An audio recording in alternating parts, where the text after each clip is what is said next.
systematic approach. That makes the difference with the other specialties. The way we see the patient is slightly different than other consultants. Why we obtain this approach, we'll discuss that part. We'll change. Next slide. Goal of this talk will be, early identification of patient at risk. We all know that when the patient comes in cardiac arrest, everybody knows that we have to do CPR, code blue, call code blue, take help. So everybody knows this.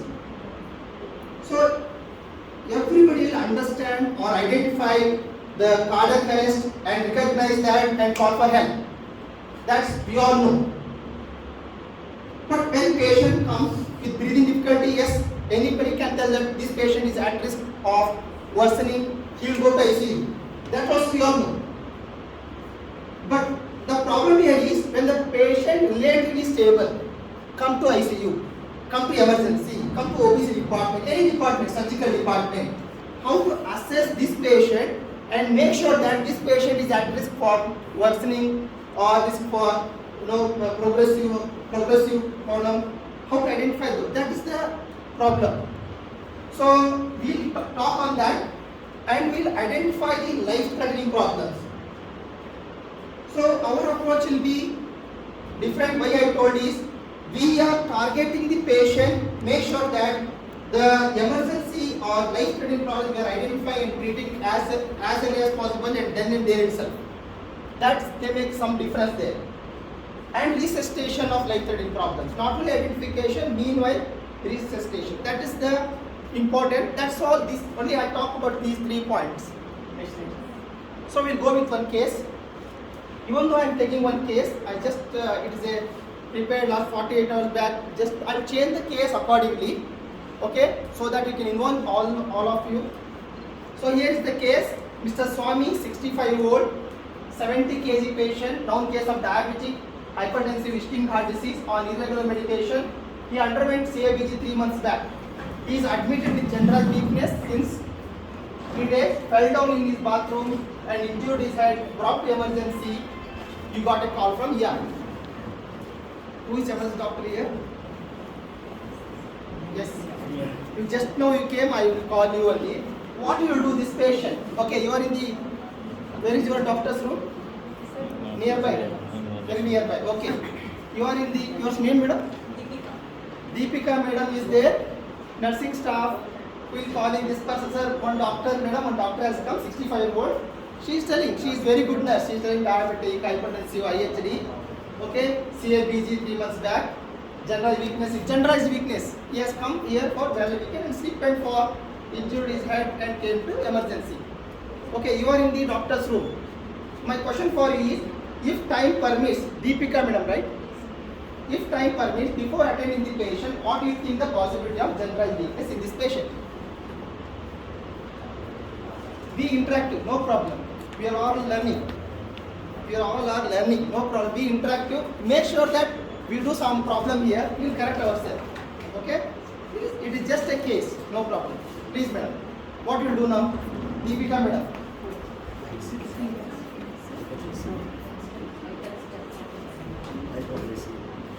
Madam, what I want to say is, you are just finished seeing your movie yesterday night.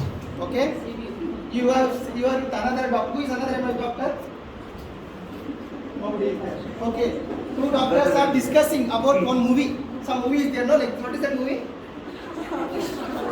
Pushpa movie are seen. You are discussing about Pushpa movie. What is that? Gangubai. Sir is discussing Gangubai. What is that? Okay.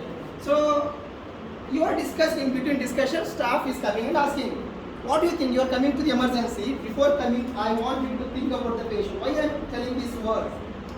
The thing here is, before attending patient, I want you people to assess what is happening. Why each patient should come to emergency? You just like that, nobody comes. It's not a tourist place, right? They will come with some problem. He will come to emergency, not OPD. Yeah. So he will be having some problem. So what do you think? That's what I want you people to prime yourself before attending the patient. That is important. Means that triggers ourselves, yes, one patient has come in search of me. I have to do something for him. Okay? So you will not go casually.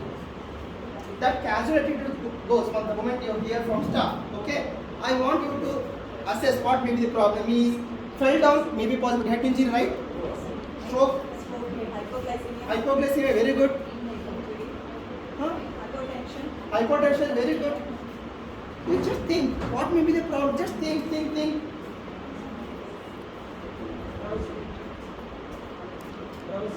See, I will give diabetes. Diabetes means you are telling positive diabetic ketoacidosis, uncontrolled sugar, hypertensive emergency. See, ischemic heart disease, MI. The generalized weakness will go everywhere. So it is, you have to be alert now. You get up from the bed, okay, from your discussion of movie, you should be alert. You start thinking and go towards patient. That's the attitude you should expect. You need it. And CFBC, again MI. Okay, next slide. See, the positive head injury, ischemic heart disease, ischemic stroke. You know ischemic stroke. Why we should know ischemic stroke? Ischemic stroke is important to identify early because you have to thrombolize 3 hours, not more than 4.5 hours. Okay, thrombolysis is the key. Okay, it's very important. Ischemic means like MI, you don't know, MI, generally to cath lab. Like ischemic stroke, we should say stroke, thrombolyze, if it is window period. So that is the speed you need. Here matters speed. Yes, ICH you should worry early. Because BP is high, you have to come down BP because bleed will be increases. Subarachnoid hemorrhage, you have to protect that clip, protect that aneurysm. Okay? If the patient diabetic or renal medication, maybe diabetic ketoacidosis, renal failure, diabetes, IHD means positivity of MI, pulmonary edema, hypertension, IHD, hypertension emergency, major surgery, ABC, again poor nutrition. See, poor nutrition itself can cause weakness. No, they are not taken food. Pulmonary embolism, old age, malignancy. Who is another doctor is there? Emergency? Only Deepika. So we catch only Deepika now. Deepika, now tell me, is diagnosis important at first contact? Diagnosis important at first contact. You are coming to the patient. Some working diagnosis. Working diagnosis is important. Sir is telling working diagnosis is important. See, next slide. At first contact, please sit Deepika. At first contact, we always see diagnose. Yes, I am in my mind. So many diagnoses are there, but my first contact diagnosis is not important. My first contact, I want to see like a traditional linear approach. As physician will see in a detailed way. Physicians will see get the diagnosis perfectly. That's very good. We need actually that is the way we have to see any patient. Okay, that is ideal way. But here problem is, we don't have much time sometimes. Patient may deteriorate in front of you. That is the problem. The traditional linear approach, history examination is one the ideal. Here sometimes in emergency room, in ICU may delay the case. So we have approach in a different way. Same thing in a different way. So approach involves rapid assessment and institution of life preserving therapy. Rapid assessment, early identification and institution of life preserving therapy. Diagnosis is not important for us. Then why, how can you manage the patient? I don't want diagnosis at time being. I want to know whether patient deteriorating in front of me, whether there is a physiological abnormalities there or not. That's I worry. Next slide. See, physiological abnormalities, patient may be having hypoxia. I want to treat hypoxia first. Maybe hypertension. I want to treat hypertension first. So physiological abnormalities worries more than direct diagnosis. May be anything. I will come to diagnosis. But I will go with this approach called approach at first contact primary survey. Primary survey means identification of life-threatening conditions simultaneously and managed. So we all know airway, we all know breathing, we all know circulation, disability, exposure, right? All staff know. Kumar, you know ABCDE. Okay, we all know this. We are very familiar with this approach. ABCDE. Next, this came actually through. Next slide, ma'am. Otherwise, I will next.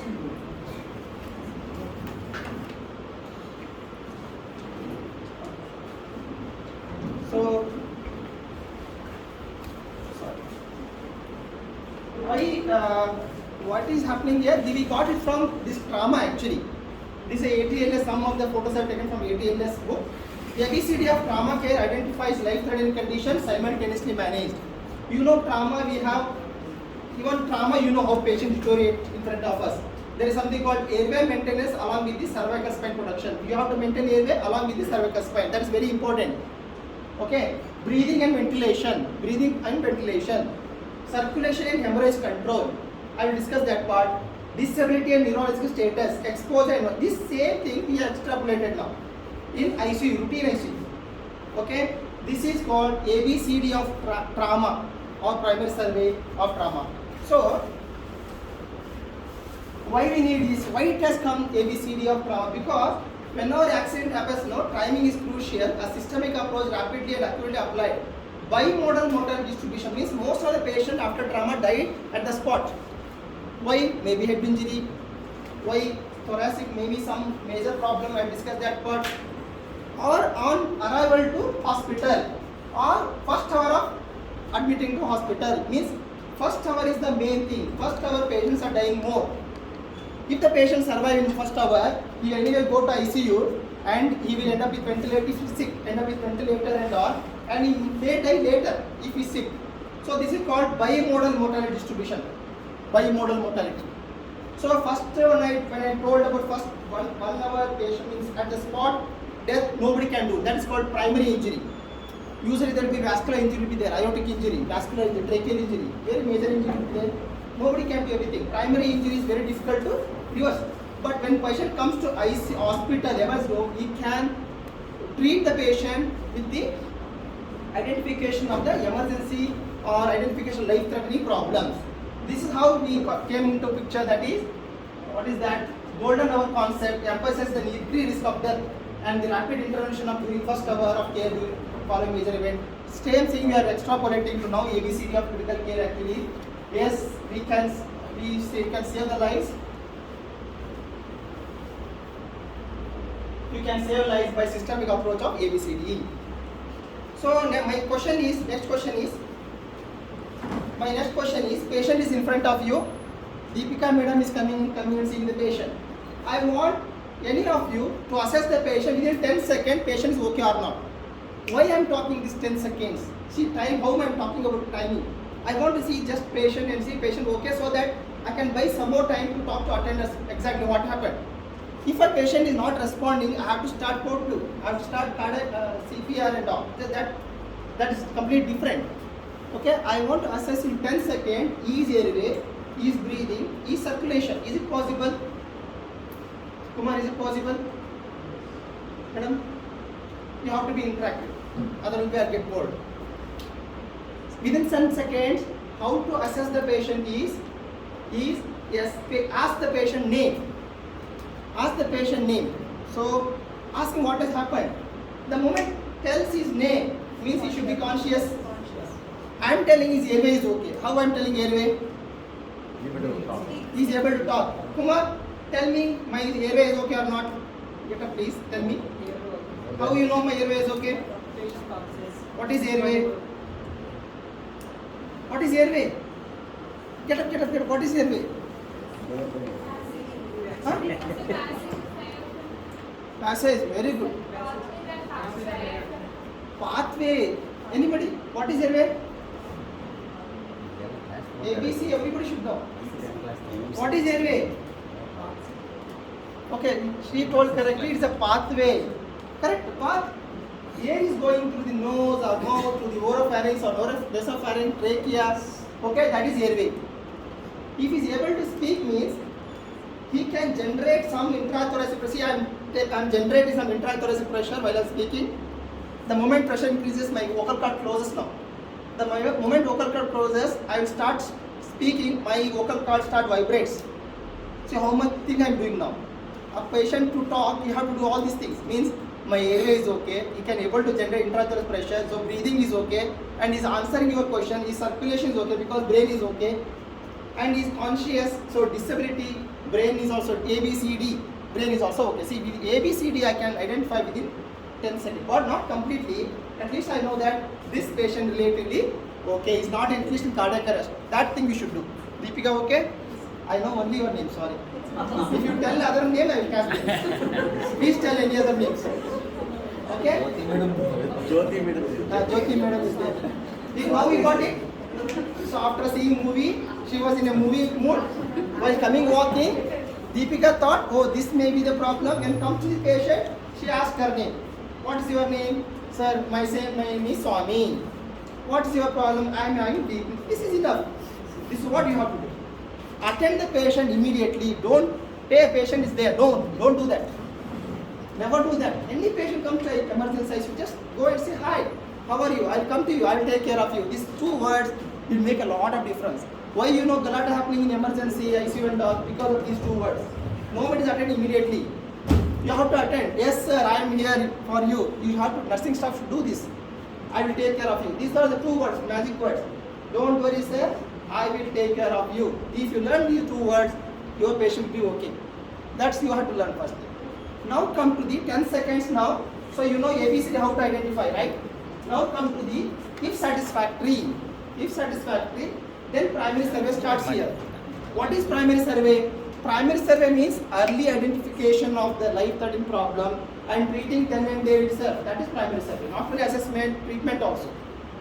So you need history now. You can ask history from patient only, or you can ask history from attenders. Brief history I want. I won't take when you take an aspirin 3 days back. I don't ask that question. So what we should ask? Be specific and symptom oriented. Here symptom may be focus on main presentation. If the patient has breathing difficulty, sir, when breathing difficulty, is it associated pain? There is 2 things.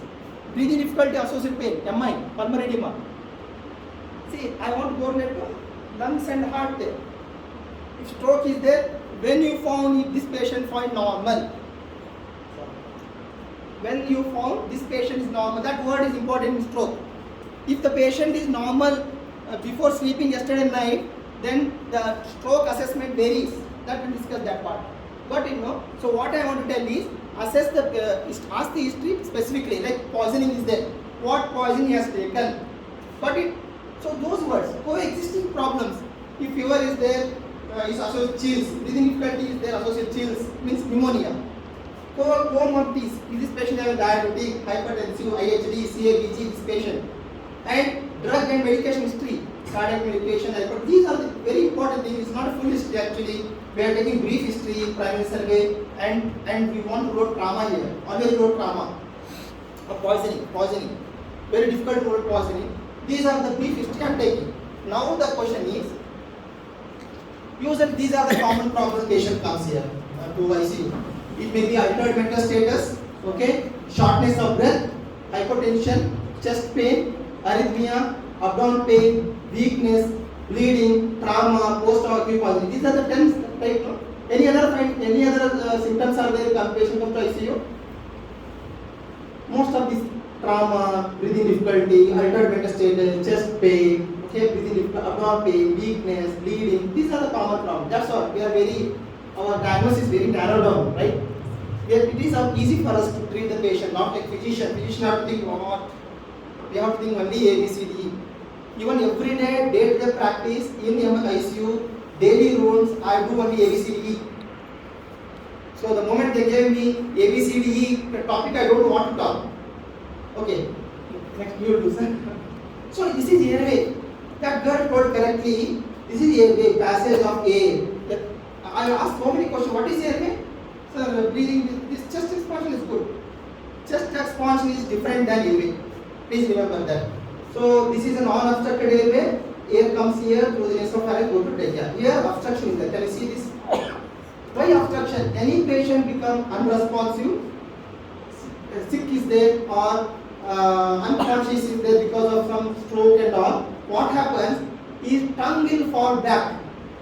Tongue will fall back because of the weakness. It will obstruct the airway. That's very important. This has been taught in your nursing, in our medicine, every time. But when we come to practice, we won't apply it. That is the problem. See, this once the tongue obstructs this airway, air is not entering here. Always remember, before breathing kills, airway kills the patient. Before circulation kills, breathing kills the patient. D comes last. D means brain comes last. We are worried about brain only. You know, some anesthetist came to me and telling patient is restless, patient is having something fall. I want to take CT scan. I am telling CT scan will take. First we manage whether what is exactly problem at time being. See, they are worried about CT scan. See, why that problem is happening to doctor is he has not applied ABCD approach in other patients. See, you take casually there. When relative comes, that problem starts there. Got no? You got it? So try to each patient you will give a same importance as your relative. Think everybody is your father, your mother, your sister. Treat the patient. Then you know the risk and then you know how to treat it. So now come to the airway assessment here is tongue is obstructing here, that is the airway. If your tongue obstruct there, oxygen not entering, patient will die. If it's a trauma patient, unconscious, tongue fall back, if you are not maintaining airway, patient will die. Even though you are done intubation, even though you do later ventilation and all, already hypoxic brain damage is done. So mortality, morbidity is not good. Patient will not wake up early. Rapid assess the airway obstruction loss. Tongue fall. Inspection of foreign bodies, especially in trauma, there will be denture will be there. I have seen many times not to do the denture. Secretions will be there. Aspiration, food particles will be there. You have to aspirate. Vomiters will be there. All should be removed. Please remember that. Please look into airway, look into the mouth. At the moment patient comes, he is sick in ICU. Stridor, wheezing. If the patient has stridor, very unlikely, but sometimes patient may come stridor, severe wheezing, recognize potential progressive airway loss. This airway loss should be identified again and again if the patient is sick. If trauma patient comes, now is okay. After 15 minutes, go and say again trauma airway is okay or not. That is the ABC. It is not one time done and finished. It should be again and again. Make sure that till the physiological problem is settled down. I tell that part. How do you maintain airway? Deepika and Jyoti, right?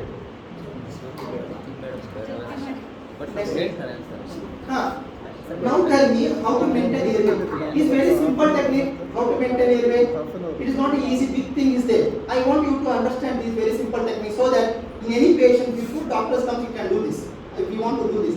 This is one is called head tilt chin lift. Okay. If this I brought this mannequin actually.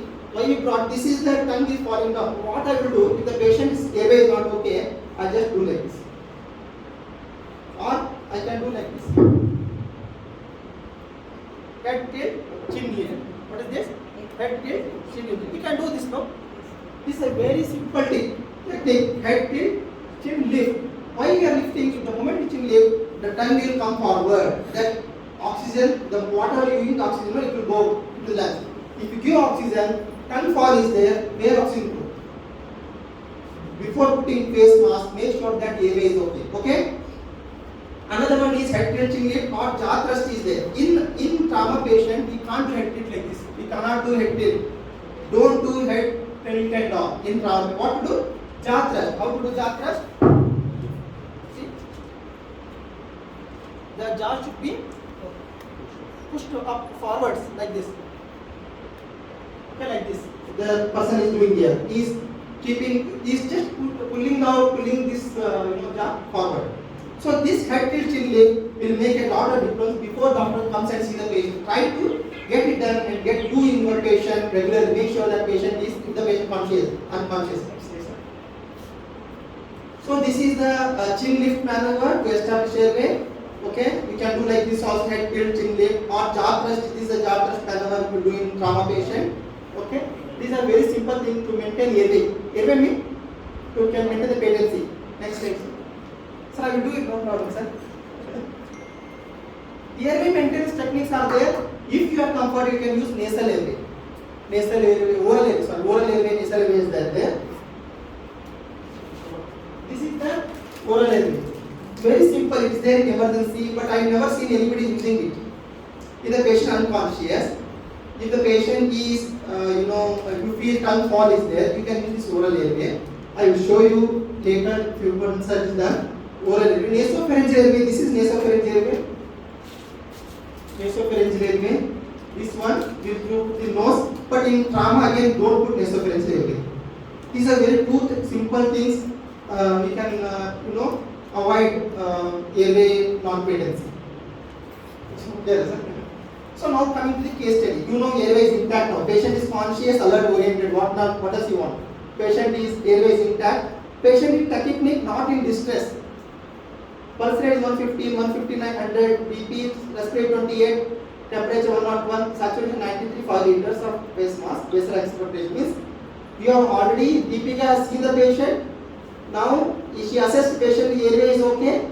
Already nursing staff have checked all the rates. See heart rate, BP. Staffs are very good. They get give the heart rate, BP, everything they do immediately to doctors. And she see the preparations are there. Is this patient at risk of worsening? How many of you agree this patient is risk of worsening? Sister, you feel patient is risk of worsening? Come on, do you think this patient is risk of worsening? You will go bad. No breathing problem. See, not in respiratory distress. How many of you think patient is stable? They can go to ward. Worsening. Sir is telling worsening. How many of this patient will go to ward? Hands up. All think patient will go to ICU. Okay, patient. Why you feel patient will go to ICU? Why you think patient is bad? He may go, is not bad now. He is conscious, alert, oriented, except tachypnea. Pulse rate is high, sir is telling pulse rate is high. Patient is maybe yes, SpO2, 5 liters oxygen. See, these are very simple things. Day-to-day practice we miss it. Even though I'm intensivist, even though we are physicians, sometimes what you do, the patient is contributing. See, sometimes somewhere we'll just say, okay, we'll go next patient, we'll miss it. It happens every day. What is happening here? Is this patient having breathing? Now, first tell me, is this patient having breathing problem? Not having breathing problem. See, why? How do you tell that patient is in respiratory failure or breathing problem is there or not? To see whether the patient is breathing problem is there or not, there should be some signs, symptoms, respiratory distress. Everybody will understand. No respiratory distress. No worry. Everybody identify respiratory distress. No worry. Use of accessory muscle respiration. This is very important. See respiratory muscles are acting or not. The moment any patient is using this accessory muscle means he is not good. Breathing difficulty you can see gasping, breathing difficulty you can see easily identified. But make sure that the patient is having respiratory muscle, this accessory muscle usage is happening means patient is not good. Patient is having tachypnea. Any patient tachypneic, think that not patient is not good. Tachypnea and in ABC metabolic acidosis, these two things will tell the patient is not good. Don't keep the patient just like that. Don't shift the patient immediately to ward. See that once again whether the patient can shift to ICU or not. Tachypnea and metabolic acidosis are not good things. Cyanosis obviously will tell patient is bad. Altered mental state. This is very important. Patient will be restless in ICU, irritable. What we will do? We will give midazolam and come. We will do serenase and come. This is quite common actually. Patient is restless. What to do, sir? Serenase. We will give serenase, we will give midazolam, we will give. Any patient restless means patient is not good. See whether something is breathing to him. There is some thing will be there. Some bladder is full. He want remove urine. Some problem is happening. Or patient really bad. Hypoxia, hypotension are the one which will cause patient irritable. Please remember, irritability or restless comatose is not good. Respiratory failure patient may be in comatose. In if the CO2 retention is there, okay, type 2 respiratory failure patient comes in comatose. And tachycardia, hypertension, sweating can tell patient is having breathing problem. These are the breathing problem signs. So my thing is okay sir, next one. Correct. Primary survey, what I want to tell is airway okay means doesn't mean breathing is okay. Please remember, airway is completely different, breathing is completely different. How does this breathing? See the patient chest expansion, both lungs, both sides expanding or not. One side expanding, one side not expanding, not good. Something called paradox breathing. When you take a breath, like this will go inside, abdomen come forward. Paradoxal breathing. Have you seen paradox breathing? Not good. Some patient having trauma, fracture. This rib fracture will be there, this rib fracture will be there. This part of the lung will go inside when you take a deep breath, because this bone, this part is gone. This is called flare chest. These are not good. Madam is sleepy. Next question is, what's your name? Then where you work? Casualty emergency. What? Ward. Patient is having breathing in ward. You have seen the patient, right? You should see, expose the neck and chest. This is important. Just see, expose in the patient, you feel chest is okay or not. Visual inspection is very important. Palpation. Look at any tenderness is there or not. Percussion aspect. These are very simple things our seniors have taught us, but some of you have forgotten. You won't touch the patient only. Always you know, physician will touch the patient, surgeon will touch the patient. You know that the theater, this is our magic hand. It will tell you everything. Touch the patient. Now we are wearing gloves because of COVID. But at least touch the patient and see exactly what is happening. That is attitude you should maintain. Don't see the patient from far distance, heart rate, BP, okay, respiratory, no. You have to see the, expose the neck, chest, visual inspection of palpation, very important. Just check the chest for expansion, use for accessory muscle respiration. Accessory muscle means in stomach body muscles, retraction of the intercostal muscles are important. Nasal flaring. Have you seen this nasal flaring? If nasal flaring is there, patient is not good. And most important, tachypnea. Never ignore tachypnea. I'm telling you. Tachypnea is a accept in obstetricians are there here, I think. Okay. Except in OBC, what a pregnant lady with tachypnea. Except in tachypnea in pregnant ladies, current pregnant ladies, most of the time tachypnea is not good. Pulse oximeter, look for saturation. Whenever you know breathing is okay or not, you see the chest expansion and inspection and all, and see the saturation. Two things are okay to tell patient breathing is okay or not. Here saturation is low. Here what is happening? Tachypnea is not good. Pulse rate may be high, maybe in a tension and all, because come to emergency, or sometimes being a very good parameter. BP is high, but tachypnea is there. Saturation is low. Patient is hypoxic. Nursing staff has put oxygen here. Now, why patient need oxygen? Why patient need oxygen? You have to ask if something problem is there. Whenever lung problem is there, oxygen go down, he requires oxygen. Okay. Hypoxia is the important indicator of possible critical illness. These are the things that tells possibility of critical illness. Tachypnea, oxygen saturation reduced, and hypoxia. So, patient is having, even though not in distress, we will take it as a breathing problem here. Okay, looking at the inspection and all. So, how to manage the breathing problem? You know area how to manage. Simple techniques are there. What is that? Head lift, chin lift, jaw thrust. Okay. Next.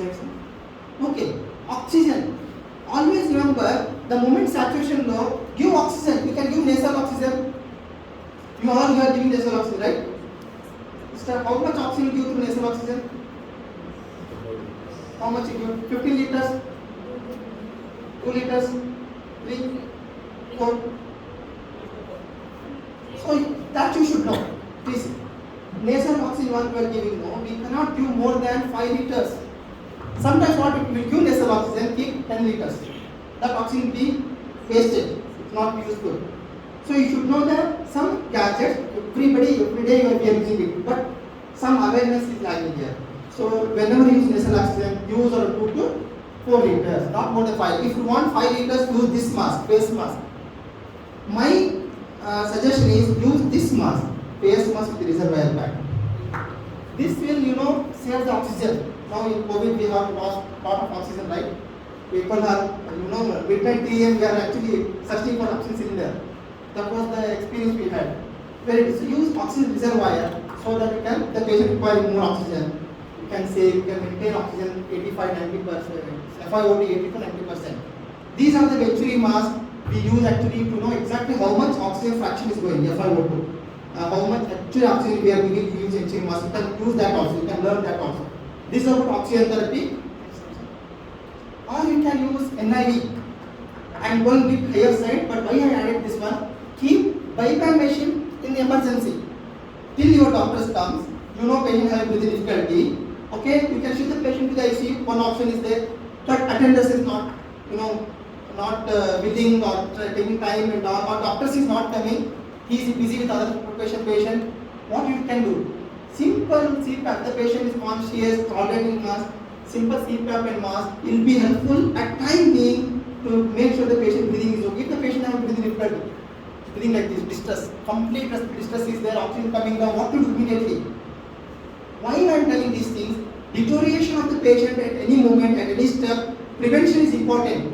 We have to prevent further deterioration. That's why if the patient already coming with breathing difficulty, saturation dropping, you can just put face mask, NIV, CPAP mask, nothing, no rocket science here. You can use CPAP of around 6 to 8 centimeter or 6 centimeter, BiPAP around 10 to 4. Once you see, you can use it. Anybody can use it.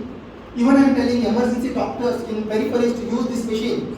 I am teaching few doctors in what we call PHC. What is happening now? PS have all these machines. Doctor, government of India has, means Karnataka government also got so many ventilators in the PHC.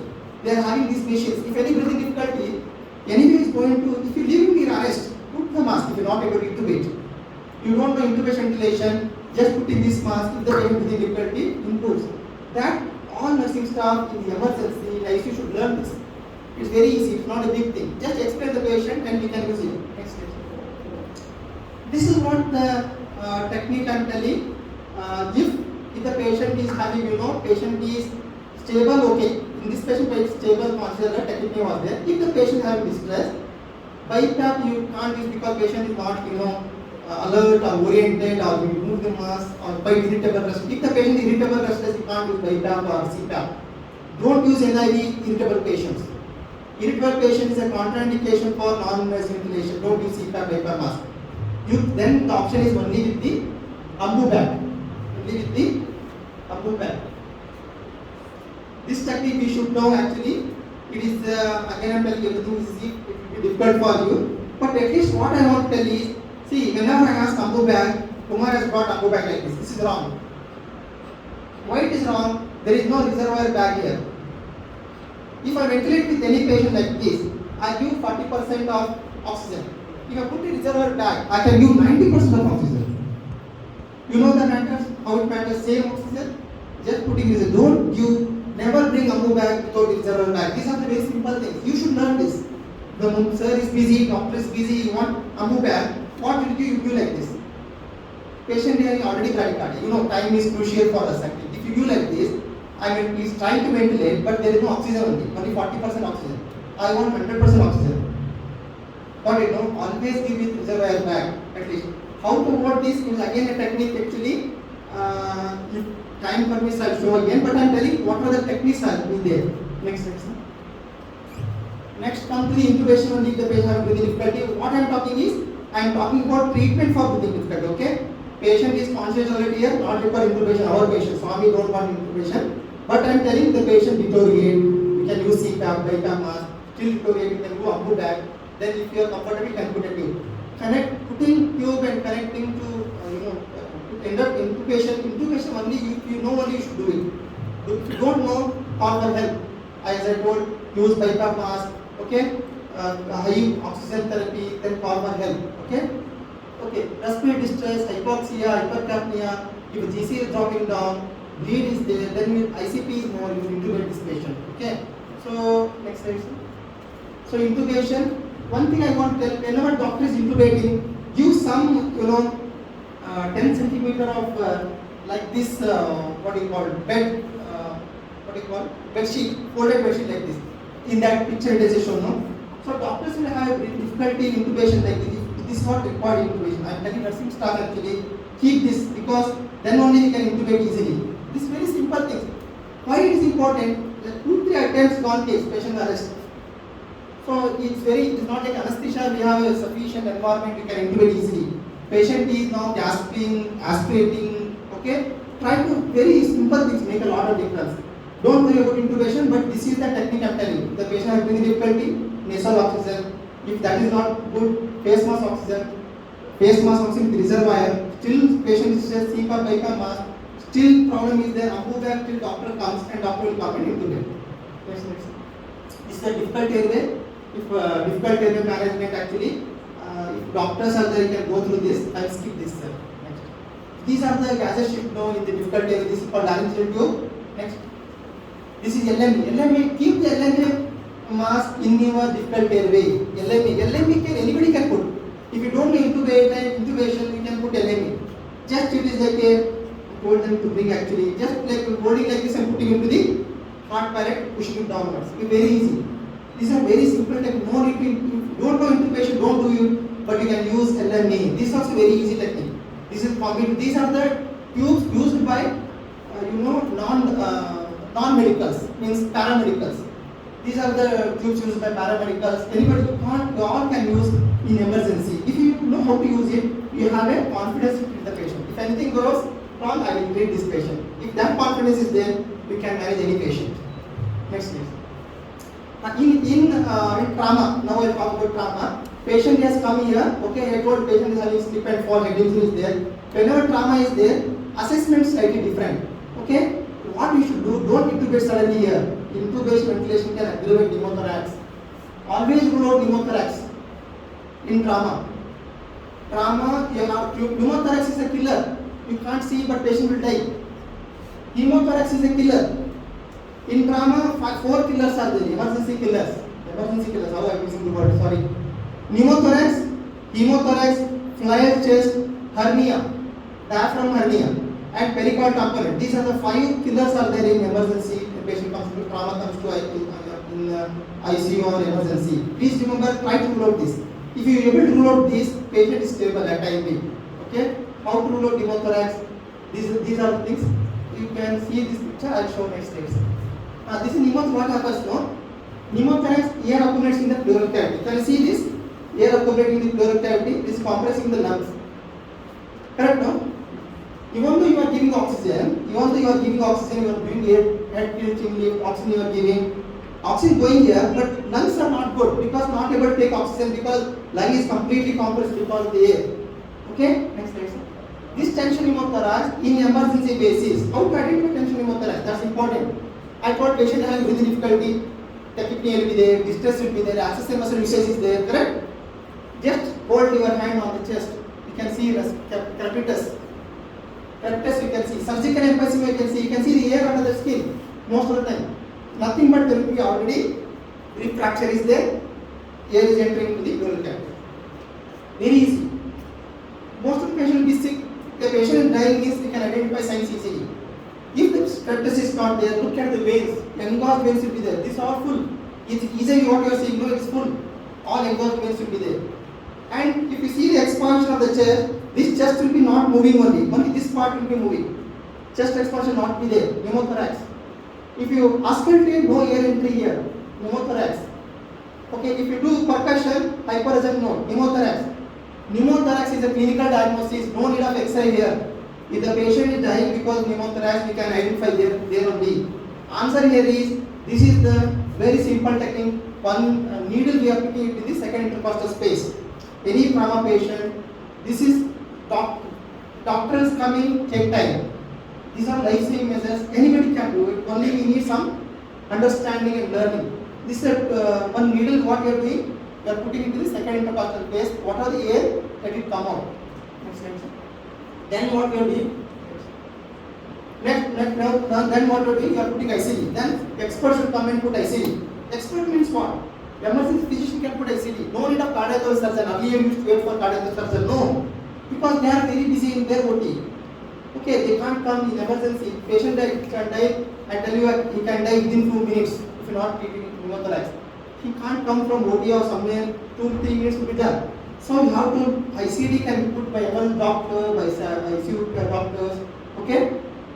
Next page. This is open pneumothorax. Sometimes open, very rare actually, open pneumothorax will be there. Wound to open here. Wound to open here. When you take a breath, air is entering into the lungs and compressing the lungs. How to treat this patient? This technique is different. Next slide. See what is happening here. We are putting what you are dressing. 3 sides you are closing, 1 side you are keeping open to act as a wall. Very simple. I know it's difficult for you, but at least you should know something about open pneumothorax. Okay, then you have to put ICD here. Next slide. See here, massive pneumothorax. Pneumothorax in trauma.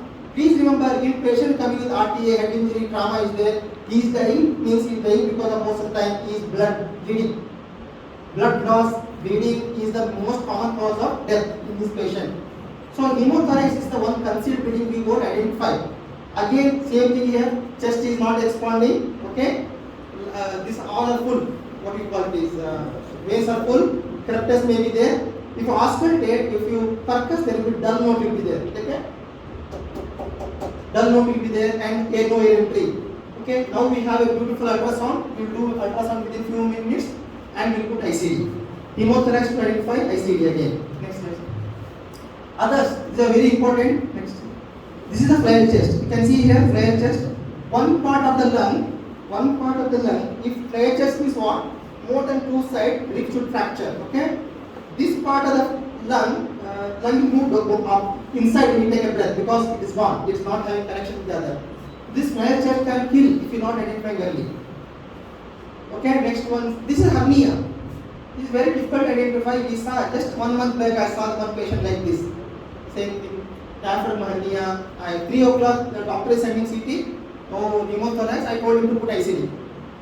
Luckily, I told him to put ICD up here because what is that here? That is not pneumothorax. That is gastric shadow. Stomach is there in the lung side. 3 a.m. I got a call. How can I identify? I am sleepy. I saw. Put ICD. But luckily, I told him to put here. See, you can miss. We are not every day we are learning. Make sure you should be on the foot. We are learning. Next slide.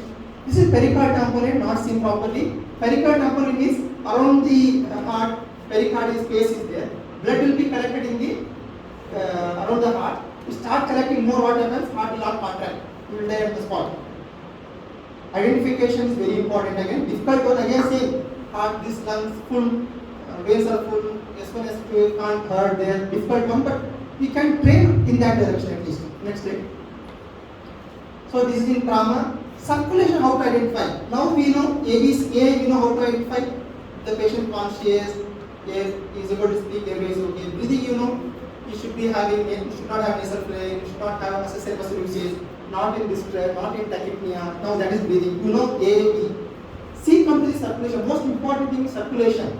How to assess circulation? Circulation easily assessed by level of consciousness. Any patient is conscious and talking in front of you, smiling means his BP is okay. Okay? Skin color. And look at the pulse rate, rhythm, important. And always look at the pulse. Once you see the pulse, try to see the pulse on the opposite side also.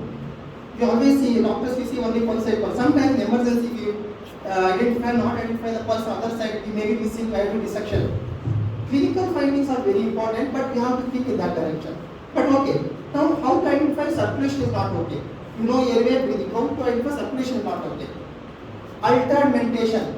If the patient is not conscious, irritable, reduce peripheral perfusion, decrease urine output, cold clammy skin, all that called perfusion is not good. Are you able to understand? Or sleepy? Okay. If any doubt, please ask me. I am fast and ask me. Hypotension. Always you say that shock means BP down, then shock is there. BP is normal, patient is not shocked. That is wrong. BP is different, shock is different. I am confusing, right, madam? What is BP? What is BP? What is shock? Only one doctor I got. That is sorry. Other doctors are there. Sir, how do I differentiate BP and shock? See, always we have a habit of, sir, BP is okay. Correct, no? Especially happens in obstetricians, this one actually. Sir, BP is okay. See, BP will fall at the end stage. Till BP falls, body want to maintain BP higher side, at least normal side. BP down means already you have missed many signs. I told you early identification. Every movement is a moment of saving the patient. Every movement.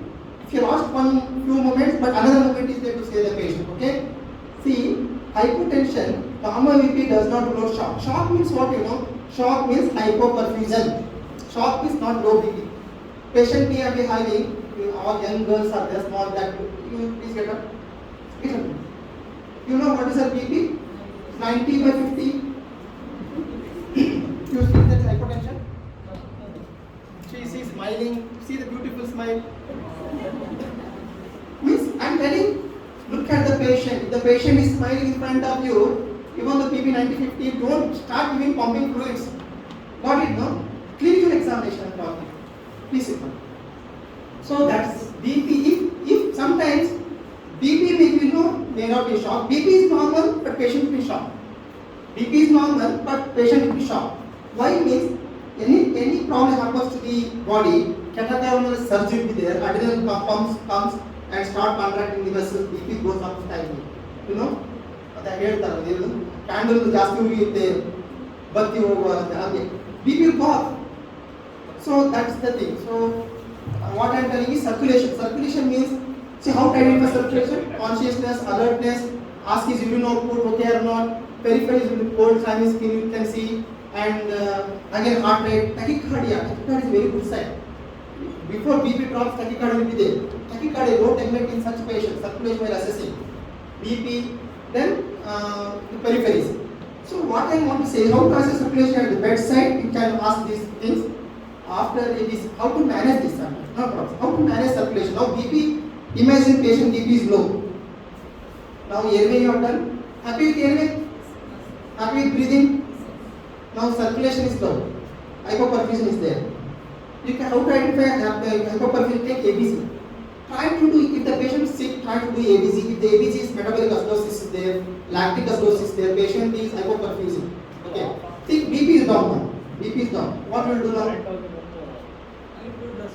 Eye fluids. How much you give? See, Kumar is very happy to give 2 liters of blood fluid. Why you want to give 2 liters of blood fluid? Sister? You want to give fluids. What type of fluids you want to give? Next one. RL.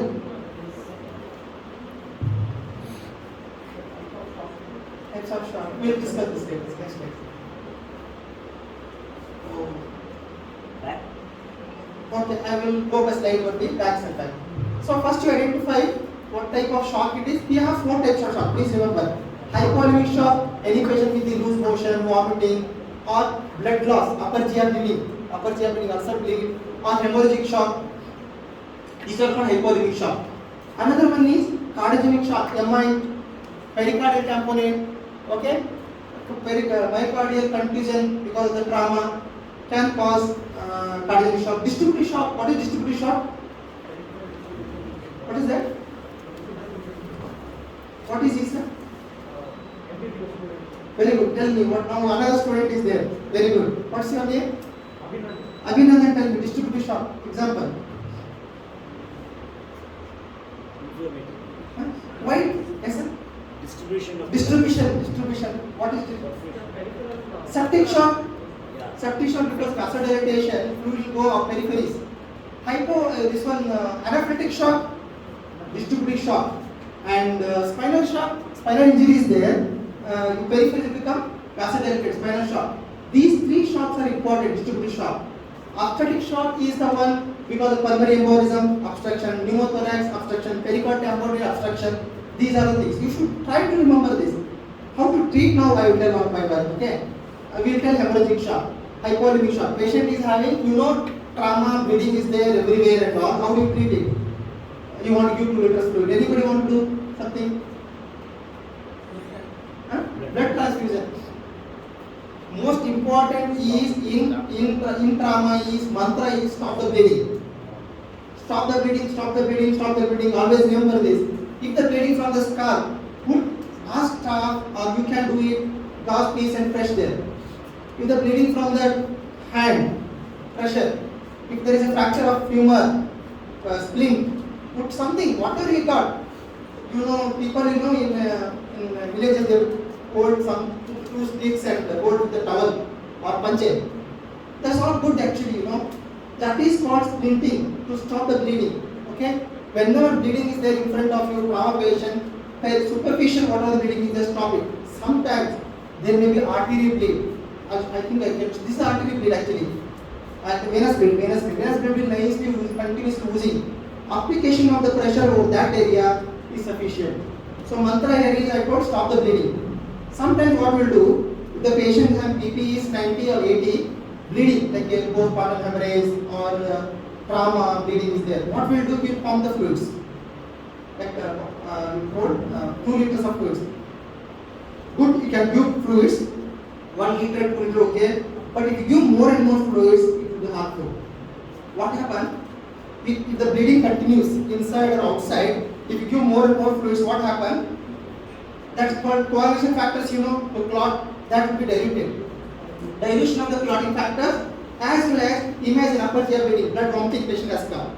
Somehow his body is managing that ulcer bleed is there, some slowly clot is forming that in the ulcer. You are giving rushing fluids like 5 liters, 10 liters, and what happens? That clot will be dislodged. Never give too much fluids in hemorrhagic shock. Okay, give fluids 1 or 2 liters, get the blood. Whatever the loss is there, you have to filter the same thing. If blood loss is there, give blood. If fluid loss is there, give fluids. If plain water loss is there, give plain water. You cannot replace it in something else. That is wrong. Always you can replace with the same thing. Correct, no? Okay. Aggressive fluid restriction, uncontrolled bleeding, deleterious. It may dilute coagulation factors and distort the clot. Attempt to control bleed should be very important. External hemorrhage identified. Internal hemorrhage is very difficult. Pneumothorax, abdomen. Abdomen how to identify. Look at the abdomen. Just palpate it. Be soft. After 1 hour, you see it becoming hard. Then fullness will be there. Just put ultrasound. There will be blood will be there. We see fast. We do the fast. All emergency doctors should know what is fast. And E-fast. E-fast means focused abdominal sonography in trauma. Fast. E-fast means extended. We see even pneumothorax through ultrasound. So fast should be all emergency physician, ICU doctor should know fast. They will just put here, see if bleeding is there or not. Hepatorenal space. Hepatorenal space. That is the lowest dependent space. What is that name called? Typical. Morrison curve. Blood collects first. If there is a blood is there, means some you can see very easily you can identify. Even nurse can identify blood there. It is just a matter of learning and all. If blood is there in trauma, if something is there, means that is blood only. Think is a blood, call surgery immediately. Activating system is important. Surgeon will come and take it for surgery. If the patient is unstable, if the patient is stable, you go to OT, CT scan. Next slide. So whenever blood loss is there, give 16 gauge cannula. Always remember, don't put 20 gauge cannula in emergency and all. Try to put 18 gauge or 16 gauge. 16 is best. If it is not there, 18 gauge. Two needles should be kept. And blood is drawn for cross matching immediately. Get ABC. Blood should be sent for cross matching. Okay. 1 to 2 liters of isotonic warm solution. This is very important. Never give cold solution in the trauma or in any ICU patient and all. Sick patient. Imagine patient has surgeons are there. Surgeons are operated. Sir is surgeon. Surgeon operated on patient here. Sir has operated for 5 hours. 5 hours operated. Patient come to the post-op or ICU. What will happen? Because of cold and all in the ICU, hypothermia is the concern there in the OT. So hypothermia, because of the prolonged duration of OT, there will be some amount of metabolic acidosis, okay, and coagulopathy because of fluids.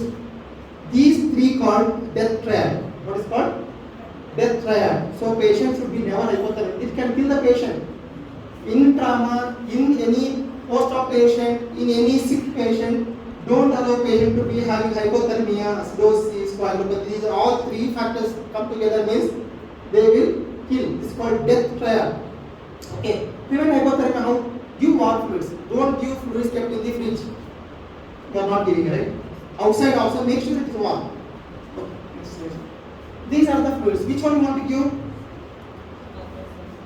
Normal saline. Crystalloids is there, colloids is there. Come to colloids, we have albumin 5%, hydroxyl starch, pentastarch, endastarch, gelatin is there. If the patient is BP is going fast, down. Anybody want to give colloids now? Anybody prefers colloids? You want to give colloids? Abhinandan, you want to give colloids? Very good to maintain faster because you are giving colloids means you can maintain BP faster. That's the no? Anybody? Okay. Colloids are gone now. Okay.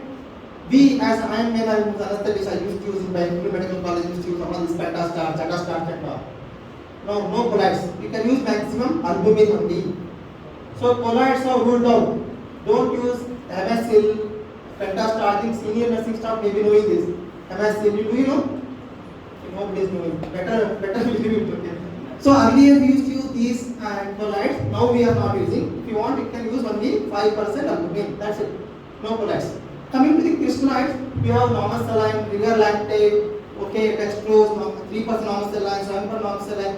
Never don't use dextrose. Any sick patient, research patient, don't use 5% dextrose. They think you can use some DNS, sugar and all. Don't use dextrose. You can use normal saline. If hypovolemic, you can use DNS, but most of the commonly use that normal saline and RL. Okay, if you want to give, like a pancreatitis patient is there, you know pancreatitis patient, pancreatitis patient comes with abdominal pain. Patient may be requiring fluids of 10 liters, 15 liters. That amount of fluid is required in case of pancreatitis. Even in DK also, it can be patient for a lot of fluids. If you give lot of normal saline, what happens? That chloride goes up. That is called hyperchloremic metabolic acidosis. That's a new terminology. So we are using normal saline initially, like 2 liters, 3 liters, then switching over to RL. RL is best. Initially you can use normal saline, switch over to RL. That is the best way of giving crystallized. So no dextrose and no chlorides except albumin. Albumin is costly. We are not using. Only after papers are using. 3% HCl you can use in case of trauma. As a research fluid loss you can use. As a brain edema to reduce the edema you can use. So you know the fluids. Any patient comes to trauma, comes to you. If hemorrhagic shock is there, try to identify the blood, stop the bleeding. You try to use fluids, then replace with the blood. Next. Quantum of fluids, crystallized is the usual choice. Avoid hydroxyl starch because of the risk of kidney injury. 5% we can use. Among crystallized, use balanced crystallized. I call that hyperchloremia. Okay. Now how to give fluids then? How to give fluids? And Dr. Naganan sir has come now. Sir told, hey, give 1 liter of fluids. Kumar, how you give? There, Kumar. 1 liter of fluids. Order is given. Check करते हैं ना कुछ T plate होगा ना तो ये आगे ये ना क्या बोल गया तो पुष्पा कौन discuss Pushpa how to give fluids is a technique. See fluids means what you know. Fluid is a drug. First thing remember, fluid is not a just like any other thing. It is a drug. Fluid should be given like Morabin. How you give 1 gram 8 hourly. Each wire should be given over a period of 3 hours. Okay? For 7 days. See how the writing is there? Like that also fluid should be written like this. Hours. It's a fluid, is a drug. How to give this? It's called fluid challenge. How to give fluid challenge is, this patient has come, same patient has come. I don't know whether patient is fluid responsive or not fluid responsive. Who knows? If I give fluids, patient may go for pulmonary edema, right? Deepika? Midnight you'll be worried, no, whether to give fluids or not. Cardiac patient, to give fluids or not, right? I can't ask doctor. Doctor is consultant is sleeping. How to identify is, look at the patient. If the patient is vomiting, loose motion is there, some dehydration is there, straight away give fluids. Don't worry. If the patient thinks cardiac patient is like the same busy patient and all, how to give is, we have to give patient having tachycardia, patient sick, so many patient come to the emergency. 5 ml should be given, squeeze it over a period of 10 minutes. 5 ml in 10 minutes. Is it possible to give? Yes, we can give. Give small amount of fluids, like 250 fluids in 5 minutes. Give fast and see heart rate will come down or not. BP improves or not. Patient will feel better or not. This is called clinically identification of fluid response. We have other parameters to look at to be able down. We won't do this here now. So this is called fluid challenge. If the heart rate coming down means we can give fluids like 150 ml per hour, 250 ml per hour. Okay, for one like 1 liter, you can do something like that. Okay. So this is called fluid challenge to know whether the patient is responsive to fluids or not. Next slide. Choice of vasopressors. Now still BP is down till Dr. Nat has come. So patient is now BP is dropping. You are giving fluids, but doctor is not arrived because he is busy with some other case. Which vasopressor you want to start now? You want to maintain BP, right? Emergency staffs. Okay, choice is, so earlier used to use small dose of dopamine, that is not there now, it's gone. No role of small dose of dopamine for inner protection. You can use straight away noradrenaline, smaller dose. Okay, noradrenaline you can start. If you want to add, you can use noradrenaline. I am not touching here. What I am touching here, whenever you are using vasopressor, try to maintain BP, that is mean arterial pressure 65 only. No need to maintain 75, 88 down. No need to maintain high BP. Mean arterial pressure means you can show in the monitor also, right? Systolic BP, dash BP, in bracket, that is called mean arterial pressure. MAP should be 65 is enough, not more than that. No need to maintain high BP. There will be a problem if you maintain. Next slide. So now come to this very interesting part. So you know A you know, B you know, C you know, D comes how to identify patient is conscious, alert, oriented to time, place, accidental, those things. Confusion, patient is confused, okay? agitation, irritable, maybe head injury, look at GCS. All you should know how to do GCS, Glasgow Coma Scale, okay? Everybody should learn this. If you don't have GCS, at least you can see, at least you can mention alert, responsive to voice, response to pain, unresponsive. AVPU, you can mention this. At least you can mention this in record. Patient is alert, response to voice only, response to pain only, unresponsive. AVPU. This emergency way of identifying the conscious coma scale. Pupils you should see any focal deficit as there or not you should see. My worry is patient is now, some other patient is there, trauma, quite irritable, restless, okay? You know there is head injury, there is bleeding here, you know there is a bleeding inside the brain. Okay, how do you manage this patient, head injury patient?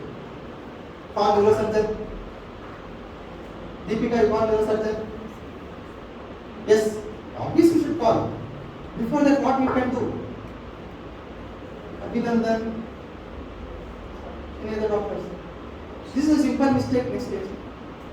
This is a simple mistake what we do whenever you feel brain problem is there, head injury is there, stroke is there, anything happening to brain. Always remember, try to manage again airway, breathing, see, again come to ABC. Brain comes later, I'm telling again and again. So you don't need of getting CT here. CT, yes, definitely you need CT, you need surgery and all. But at that moment, you need to maintain his airway, his breathing. So what is that? Maintaining oxygenation, ventilation, but these are the important things to maintain in head injury patient also, in stroke patient also, any trauma to brain also. So maintain all normal. You have to maintain normoxia. This is the thing. Hypoxia is the biggest killer in head injury. Any patient is head injury patient comes with hypoxia and low BP, hypotension means patient is bad, he may not do well. Predictor of mortality is hypoxia, hypotension at the admission, head injury. So never allow the patient go for normal BP, low BP, normocarbia. Don't maintain hypocarbia or hypercarbia.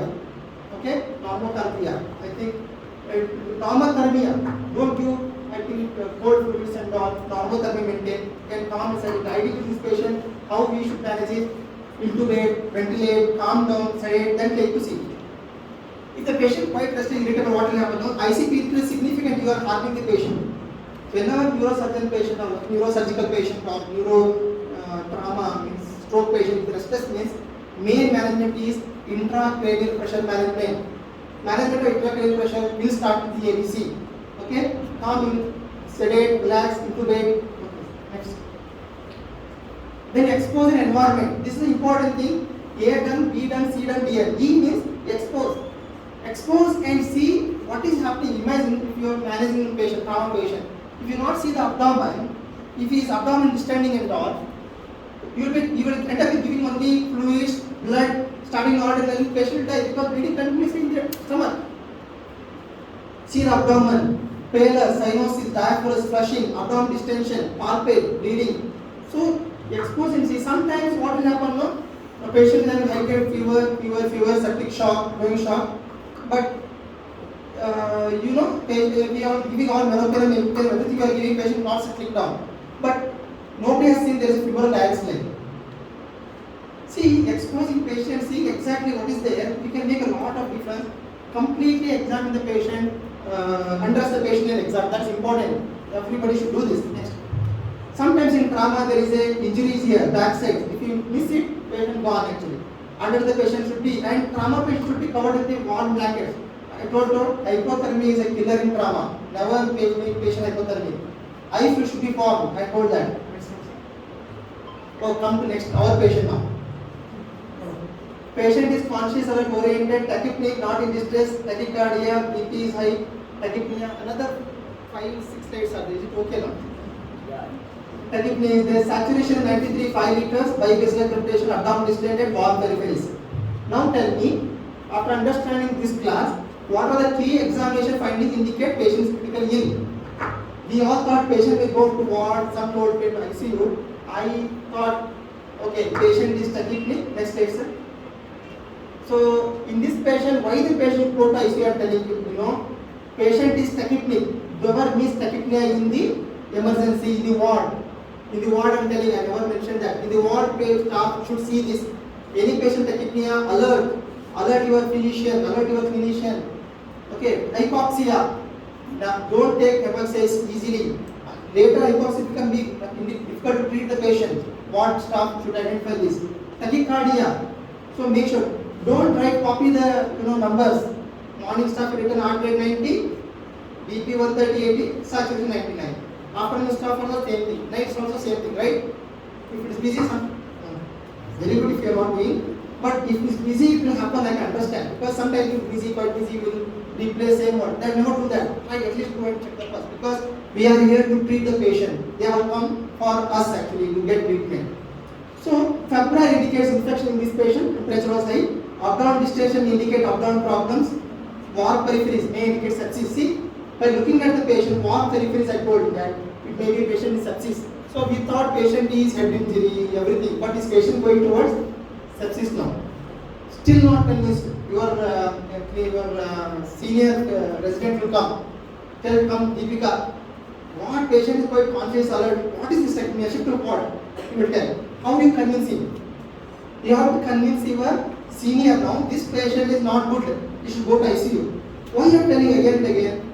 This patient is not in the ward. I am telling ward staff. Because early identification of critical is the key in prevention of worsening condition. Once the patient having cardiac arrest, we will manage. If the patient in shock state, breathing difficulty, we all know patient go for ventilator. We should identify patient early before going for intubation ventilation. That is the key here. Next slide, sir. How to convince staff? How to convince our seniors? I am telling.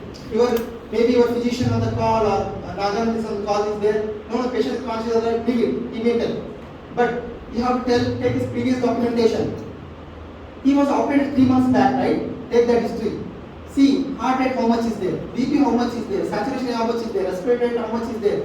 Look at the previous value. That will guide that this patient is good or not. Whether heart rate is normal or not, something going wrong or not. Previous in primary survey I am telling, previous documentation very important if you are not convinced about the patient. Okay, here previous record heart rate is 65. See, BP is 110/70. This patient BP is very high. Temperature, respiratory 18. Temperature is normal. Saturation 99 room air.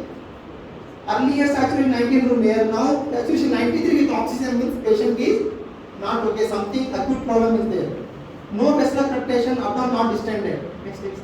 So if you see here, earlier heart rate 65 gone to 115, 110/70 gone to 151 100, 18 gone to 28. Saturation was 99. Now requiring oxygen. Now cells are there above distended. Means this confirms there is a physiological abnormalities. Patient is at risk of worsening. Even though patient is conscious of that, I am telling this patient is bad because earlier values are previous. So previous documentation never forget. See through this and make sure that we can compare previous values and our value. Or what we can do is 1 hour you can manage. See write down all the values. Second hour write down all the values. Third hour write down all the values. Make see how heart rate is improving or not or deteriorating. Continuous monitoring, BP improving or not. Any sick patient, hourly, even 10 minutes, 15 minutes, try to monitor again and again, see that whether the values are improving or not. Continuous monitoring, if the previous values are not there, it will tell you patient is good or not. So what test? So in emergency, in primary survey, you have done, you know airway, this patient airway is okay, breathing tachycardia was there, you have put oxygen, circulation BP was low, you have given fluids. BP was high. Main investigation to be asked is, most important investigation is your sugar. Check average sugar first. Then electrolytes, sodium, potassium chloride and ABC. These are the very early investigations. ABC will tell most of the patient problem.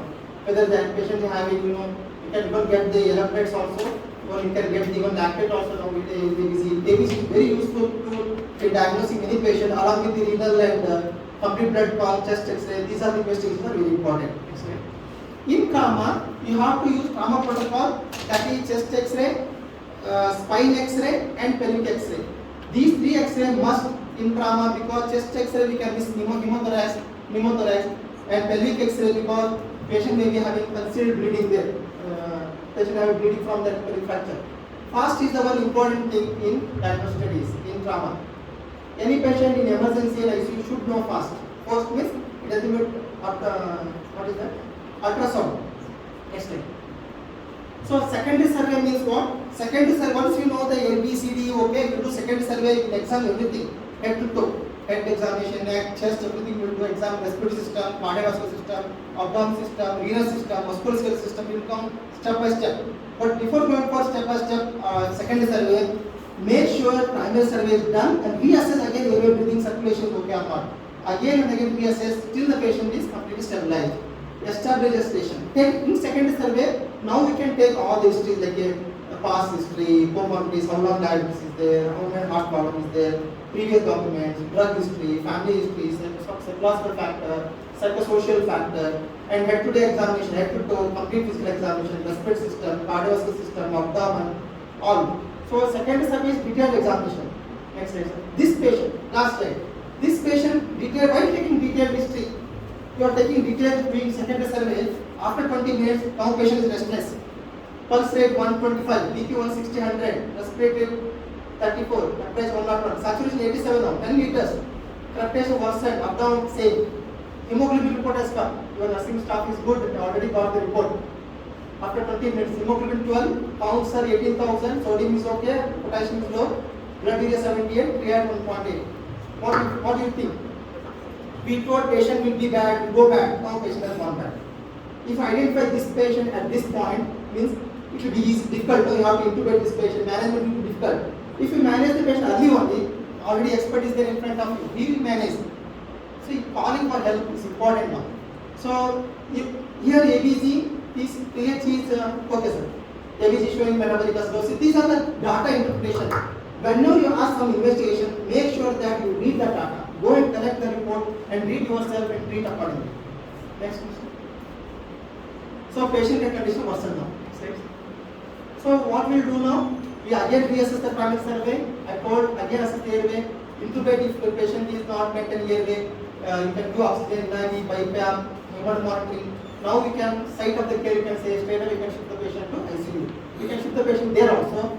If the patient worsen at this moment, we can shift the patient to ICU. Better to send the patient ICU early or to site of care at least in the monitoring point of view. Step down ICU early. Re-evaluation is important. Re-evaluation is the key in this patient. High index suspicion should be there. Continuous monitoring, pain relief. Next slide. Reassessment. How do you know patient is after giving treatment? How do you know patient is improving or not? Patient should settle down. Respiratory should decrease. What are the parameters should settle down? That is how you can see that our treatment is working or not. That is also important. Once you give treatment, our treatment is working or not. That you have to see. If the patient comes pulmonary demand, give diuretics and see whether the patient saturation improves or not, breathing frequency settles down or not. Reassessment is the important thing. Next slide. These are very important as a duty doctors, as a nursing staff. Always document, and preserve the evidence if there is OP poisoning and all. Next slide. So, message is ABCD of critical care identifies life-threatening conditions, simultaneously managed.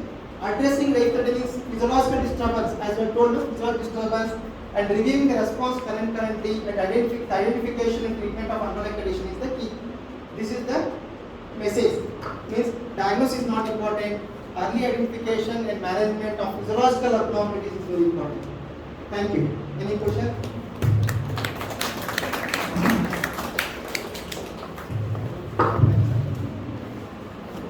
Any question? I am very happy to answer. Hope I am not bored. I think we had a very comprehensive, so I should thank you, Dr. Raghunath, for such a all-encompassing lecture. It has been very enlightening. Basically, I wanted to ask you that this ABCDE of this this is actually taken from trauma, right? Most of the Yes, sir. Yes, sir. This is more relevant for surgical or even for any other medical issues also. It's In ICU also we manage with the ABCD only.